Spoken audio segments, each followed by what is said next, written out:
let's go ahead and take a look at this week's Pac-12 Power Rankings as it relates to college basketball. We can go ahead and pull up my rankings first. Just taking a look at the Arizona Wildcats atop the field here. I don't think there's anybody that is going to sit here and really argue that the Arizona Wildcats, the new number one team in the nation, that they shouldn't be atop these Pac-12 Power Rankings. They're going to be a problem for everybody in the Pac-12, and they're going to be a problem for everybody as it relates to a national stage. We've also got the Colorado Buffaloes at number 2. Now, Colorado 6-2 on the season. They are 5-0 at home. This is a team that I fully expect to enter the AP Top 25. If I'm not mistaken, they actually lost to Colorado State. But Colorado State's good. Colorado State, I believe, took down Washington as well. So Colorado, a team to keep an eye on. They're definitely trending up.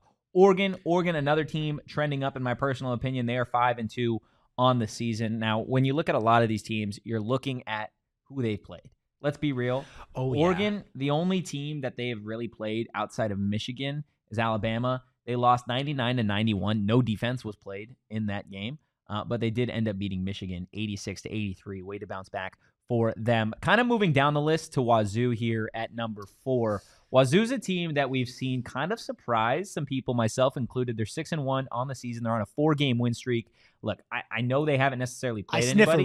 I sniff a rat. I know they're not real. They haven't necessarily played anybody, but you can't argue with where they're at in the standings. Again, at 6-1, their one loss came to SEC, Mississippi State, 76-64, but they have been on a tear since that point. Going down the list, UCLA 5, USC at 6. I'm interested to see what they look like when they get Bronny James back.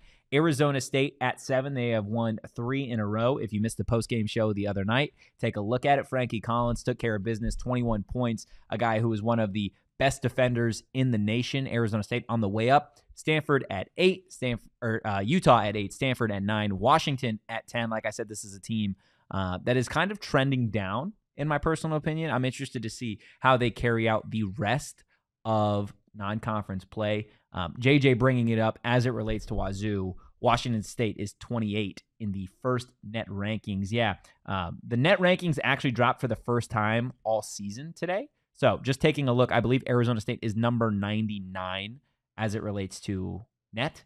So something to keep an eye on as the season goes on. I've got Oregon State at 11 and then Cal at 12. Erik, if I'm not mistaken, you have the exact same rankings as me. I copied your homework. So again, tell me why you're a fraud and a thief. Oh, we'll see. I'm a fraud and a thief for many reasons. But for this specific reason, no. Okay. I really, I tried. I genuinely looked at all the rankings and I was like, where can I split hairs? And the only place that I really thought about it was 5 and 4 with UCLA and Wazoo. Because I don't know what it is. I look at Wazoo. I just don't buy it. They have not played anybody. And when they have played people, it's not like they've been blowing them out and going crazy. So I think UCLA, they play better competition. Their losses are to way better competition. I want to see these teams play each other. I'm a big proponent of it's hard to evaluate these teams unless you have a non-conference schedule like U of A does. It's hard to say, okay, exactly who is the best team out of these when they have such similar records. But other than that, man, to me, the picture is pretty clear. Colorado, at first, I was like, oh, man, losing to Colorado State. Then I looked into Colorado State a little bit more. Dude, they're 13th in the rankings now. Yeah, they've had themselves They're 13th. They're undefeated. They're 13th in the rankings. They're 8-0. What the hell? Yeah, dude, they beat Washington 86-81. They beat Colorado 88-83. They beat number 8 Creighton 69-48. Wow. Colorado States are hoopers, man. That's crazy. They're hoopers. They would be one of the best teams in the Pac-12 right now if they were playing Pac-12 basketball. They'd be number 2. So I was gonna knock Colorado initially for that, but I had to do some research on it because I'm like, okay, well, why would they lose to Colorado State? Okay, I get it. I see that. And I don't feel like there's a lot of separation when it comes to that middle of the pack. I'd say not yet. Like number 1 is number 1, right? Thou who shall not be named. Number 1. Okay. 2 through 5, I feel like you can make arguments for a lot of teams. With Oregon, I thought they were going to struggle a little bit more with some of the injuries that they suffered, but they've been able to bounce back relatively well. UCLA has just played really hard talent. You look at standings wise, ASU is 5-2, And 3-game win streak, dude. Right. And the teams that they're beating aren't exactly all like world beaters, but they're not.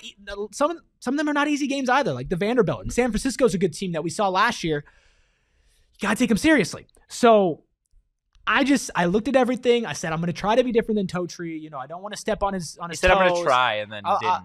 But I'm not gonna lie. No, that's like I'm fair. not gonna see. That's the thing. I'm not a fraud or a thief because I could have just said, screw it. I'm gonna flip these around because I don't really feel that way. But just for looks. Like no, JJ brings up a valid point. BYU is literally number 2 in the net rankings. That's crazy. Arizona State, obviously, one of their 2 losses this season came to BYU. BYU's hooping. If you're going just down the net rankings here, this is literally what it is as it relates to the Pac-12. Okay, Arizona, number 3. Washington State, 28. Okay, so better than a lot of people think. Utah, 39. Colorado, 54. Washington, 64. USC, 78. Oregon, 82. Arizona State, 99. UCLA, 103. Stanford, 211. Oregon State, 226. And then Cal, 251. So, again, just taking into consideration where these teams are currently ranking, that is something to keep in mind with the net now out there. But definitely head to the comments. Let us know what you think of this edition of the Pac-12 Power Rankings, guys.